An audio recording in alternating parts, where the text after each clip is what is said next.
Hey Scorpios, how y'all doing? Welcome. We're going to be taking a look at your first half of July general reading here.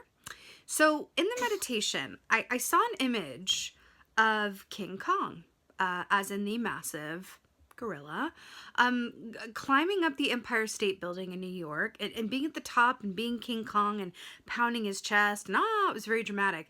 But then I saw Frida Kahlo, the Mexican visual artist who is just such a visionary and amazing. She came to the forefront of the picture, and it kind of felt like the film by Julie Taymor, Frida. If you're interested, check that out. It kind of felt like that. I saw her come into the forefront of the frame and take a look at this, massive gorilla on a skyscraper and think, okay, King Kong, but let's make it art. And I saw her add like a flower crown to it and then add some thorns around the neck. And then she took something that most people consider to be a catastrophe and made it into a piece of artistic expression. If you think about what great artists are able to do, they enable us to view things from either a different perspective or to heal something within ourselves that we couldn't name or identify or be aware of until we could experience it through the lens of that art. And that's what this feels like to me. This reminds me of a painting that she did. It's my favorite painting by Frida Kahlo. And it depicts the fall of the suicide of Dorothy Hale is what it's called.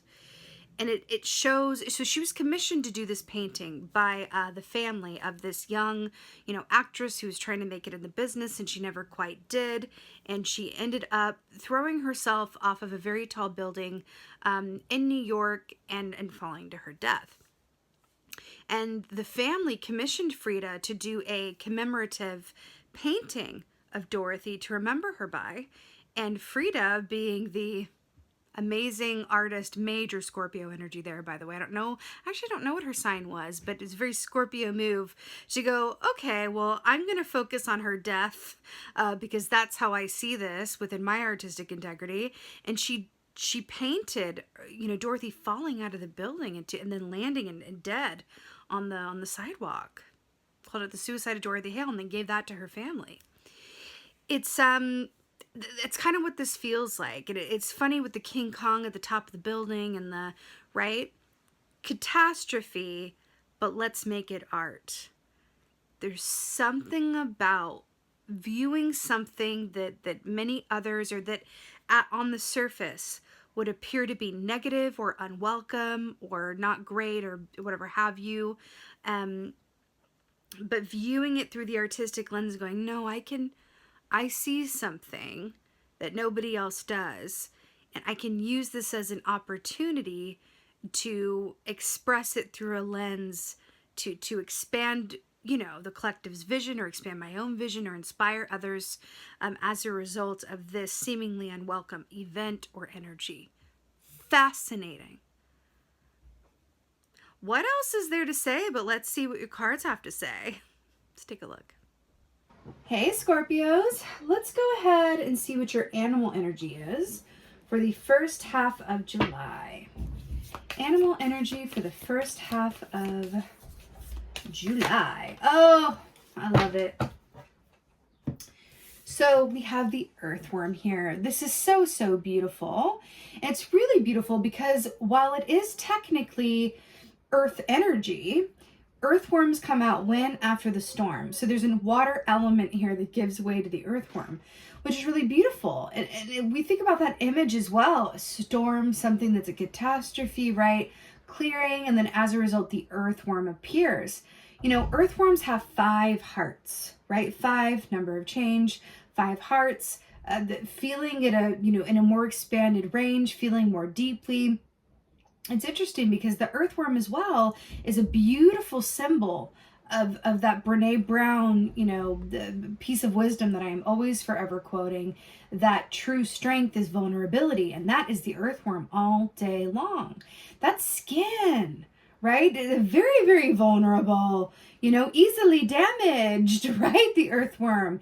And yet you see it in the middle of sidewalks, just there for anybody to step on, right? It's a really beautiful, beautiful element to really incorporate into that meditation of taking something and reimagining it, through a lens of feeling as well. Because if we think about it, that painting that Frida did of Dorothy Hale, it was heartbreaking for the family to see that, but it was also a way of taking something terrible that happened and making it into art and viewing it in a way that perhaps allowed many, many people who saw that painting to heal or feel something or connect with the piece of tragedy that wants to be healed and can only be healed through connecting with it. See where I'm going with this? It's really amazing. The earthworm also, it's kind of a dual energy. It equates to the Fool on one hand in the tarot, which speaks of fresh new starts, which is a nod to, after the rainstorm comes new life. But that it's also relates to like a Page of Pentacles energy, which speaks of the earthly experience and forging down new paths of learning, new home paths, new paths in general, anything that affects your physical reality, your home, your health, anything of the material world. New roads ahead with that, new opportunities or new ideas that could lead to long-term benefit, right? At least something else, Scorpio. I'm here for it. Frida Kahlo. Let's go there. All right, what's going on? Oh, well, I mean, you got the Magician here. How brilliant is this? Now, the Magician is about creating, well, really co-creating with the universe, the life that you desire. And by using all the tools, right, at your disposal. And what's really brilliant about this? Remember what I said that part of the earthworm energy relates to the Fool? Well, the Fool is the key that comes before the Magician. And did you know, little known fact, in the Fool key, that knapsack that the Fool has over their shoulder, in that knapsack are all the tools of the Magician, right? That the Fool is carrying that knapsack and arrives at the Magician's doorstep, because it's the number 0 key into the number 1 key of the Magician, lays all the tools out in front of the Magician and goes, show me how to use these. And this is that energy of teaching and knowing and learning, and the act of doing, picking up those tools and actually using them to create the life that you desire. So it's really brilliant, this. It's really, really brilliant. The raccoon energy here as well. Raccoons are so wonderful because they always have exactly what they need, not because they're particularly, wealthy or well provided for, but it's because they're resourceful in a way where they see every object as an opportunity, right? They see opportunity where others don't. So that's really beautiful. And that's another way to look at, what artists do and what Frida did as well, right? Really something else. Why paint like a commemorative painting, right? When she could channel something like, depicting that gruesome death and allowing it to act as a channel of healing for so many others across, time and space and generations, right? Something to think about. Okay, what else is going on? Oh, wow, how beautiful. It's beautiful, beautiful swan energy. So here we have the Knight of Cups, so beautifully depicted here. So the Knight of Cups, traditionally beautiful water energy. Traditionally speaking, also I'm really drawn to the fact that we have the cup here and the Magician, and it's like out of all the tools that you're picking up, you're going for the cup. See that? Go for the cup. This is about doing work that really emotionally fuels you and serves you. It's doing the kind of work where you would do it even if you didn't get paid for it, right? It's where your heart lies. It's heart-centered work. It's work that you do where you look up and the hours have absolutely flown by. That's Knight of Cups. Knight of Cups also speaks of emotionally fulfilling relationships, right? Whether they're friendships or work partnerships, but if you truly love what you do, then that is a relationship in and of itself, right? What do you do with someone that you love who you're in a relationship with, right? You give them time, you give them energy, right? You give them whatever resources may be needed, whether it's your listening ear or help, running an errand or whatever that is, right? And you do the same for work that you love to do, right? You give it time, attention, you give it your resources, right? So there's a linkage that's happening here. And the question that's coming through is, do you treat what you do with the same love that you give to, a person in your life that you love, whether that's, a parent or a child or, a partner, right? How does the love get allocated amongst like what you do? Oh my God, I almost just said, I'm going to go there. I have to do it. I think you Scorpios can get down with it. How is the love allocated between what you do and who you do? Half kidding. No, but that's what I mean. I mean, who you do doesn't have to be in like a suggestive sense. I mean, like your relationships, your family, your friends, your, the Knight of Cups aspect of it all, right? Coming up to represent you as a water sign. There's something about that, right? How does the love that you embody extend to all areas of your life, right?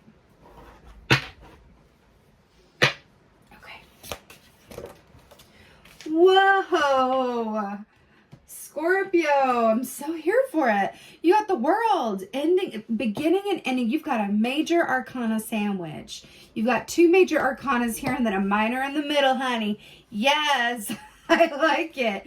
So major arcanas are about destined or fated events. It speaks to a time that is pivotal in your path versus minors. If you see something that you don't really like, you can take steps to change it. So I'm here for it, Scorpio. This is an important time. And then to end on the world key. World is victory, successful completion of a given cycle. It's having reason to celebrate and feel truly proud. And like you have achieved and accomplished something really important to you. I do feel like for a good group of y'all, because we're talking about Frida, we're talking about, the work that you do. Bees are all about the work that you do, but also how much work you put into the work that you love. So this is really interesting. It also speaks of a group dynamic and working together for the purpose of a greater whole. Although I'm really, really drawn also to, I want to say, I don't know if that's a cricket or grasshopper, but I feel like it's a grasshopper down here. Which, interestingly enough, oh, it is a grasshopper. I get it. Okay. Grasshopper equates to Fool energy. Really interesting. So the Fool's coming up again. Now, this makes sense because the Fool's at the beginning of the major arcana and the world is at the end. So we're talking about cycles. Isn't this fascinating? We've got beginnings and endings, and then what's in the middle of the sandwich is who and what you love, right? It's very fascinating here. The world key as well, especially as it's shown here so beautifully with this bee in the center and the laurel wreath above. I feel like especially because the way that the swan is, kind of look at it here, I'm knocking things around, but see how it's kind of indicating here? Everyone's looking towards this. I feel like you are headed towards a happy completion of a given cycle. But I feel like for a good group of you guys, this has to do with the work that you do.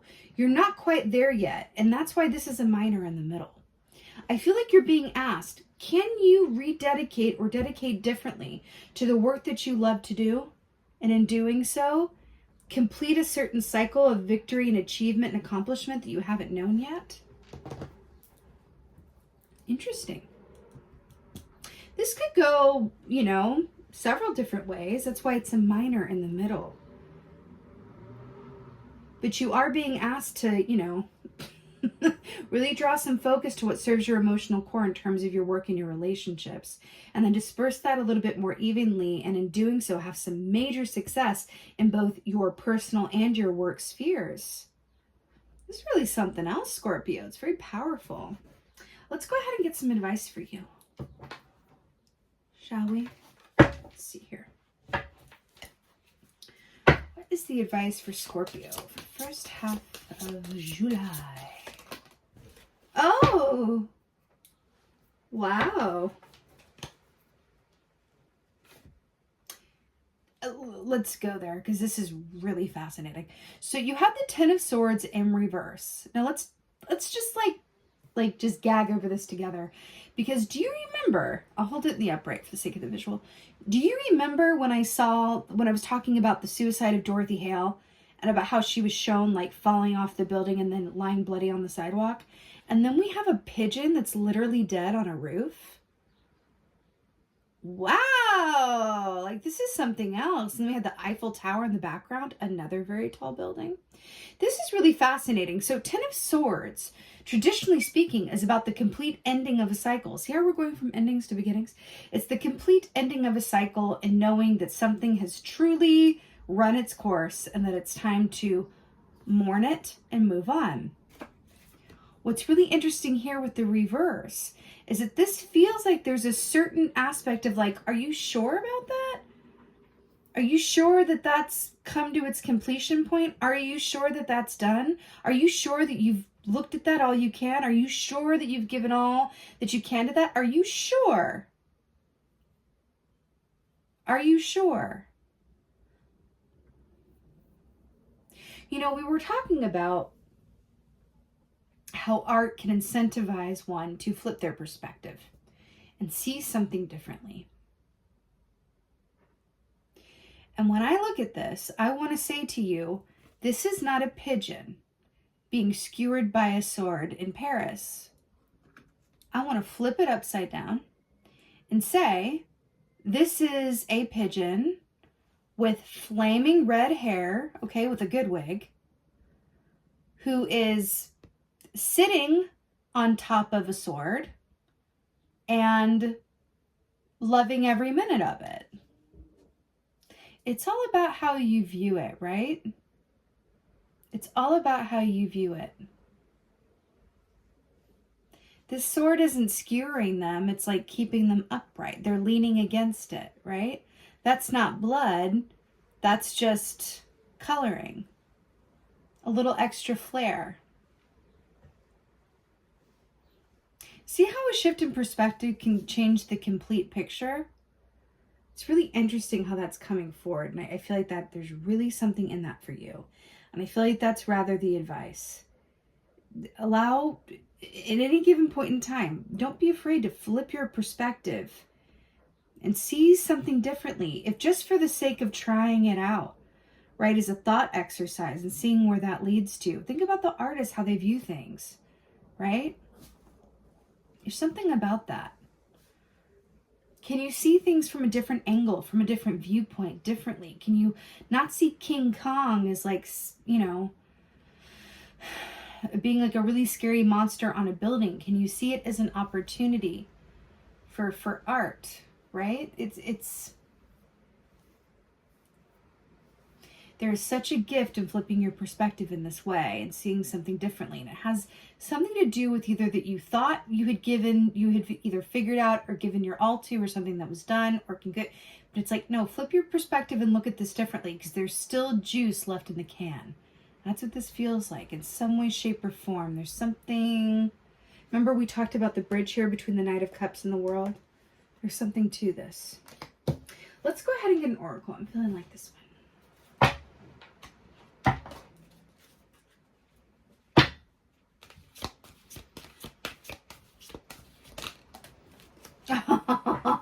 Oh my goodness. It's so on the nose. Okay, so we got the prison waif here. Self-sabotage, poverty consciousness. Right. Self-sabotage, poverty consciousness. Do you know that this is about perspective? Interesting. So I want to point out a parallel here. Come here. Do you see how the bars on this prison are like the swords creating bars and the bars on this window pane? It's interesting, right? The key with the prison waif is that this is not a locked door. They're not actually in prison. There's an open way right behind them with a light and like a fairy trail. And she can just literally fly on out of there. But she's choosing to turn her back to it and not see it that way. She's too focused on what's right here instead of flipping around and seeing the light behind her. We literally have been talking about this, right? Self-sabotage, poverty consciousness. Flip your perspective and see things differently. There's an opportunity that you're missing, or another side of something that you're being called to see. And I feel like with the Earthworm, it could directly relate to you allowing yourself to be vulnerable in some way, or willing to be wrong, or willing to take a chance, or willing to reconsider a position. Because the Earthworm, again, true strength is vulnerability. There's something about that. And then we're looking at it in terms of the Page of Pentacles. In doing so, could create a new way forward that lands you to a place of great success, achievement, and wish fulfillment. Brand new start. Look at this. Ten of Swords, the world, right? Two ending points, but which one, right? Can we flip our perspectives and realign where we are, where we thought, how we thought we saw something? Can we realign our perspective to see the light behind us, right? Do we want the world or do we want the Ten of Swords? Both are endings. You can have either or, right? Something about this. So my point being, there is a distinctive shift at this time in your life where there are endings and beginnings. What shape or form those endings and beginnings take is completely up to you. Are you in prison or is the way out behind you? You literally have wings. Okay? But this is really beautiful, Scorpio. But it feels very like, it's definitely like a moment in time. Like this is not an arbitrary energy. It's a moment in time. You absolutely got this. Where it's leading to is major, literally and figuratively. With that being said, Scorpio, thank you so much for being here. I so hope that this helped and resonated. If so, please do let me know in the comments below because I love reading your comments. Please like, share, and subscribe. I would so appreciate that. And more than anything, and as always, thank you so much for being here. And thank you for being you. And be well. Until next time.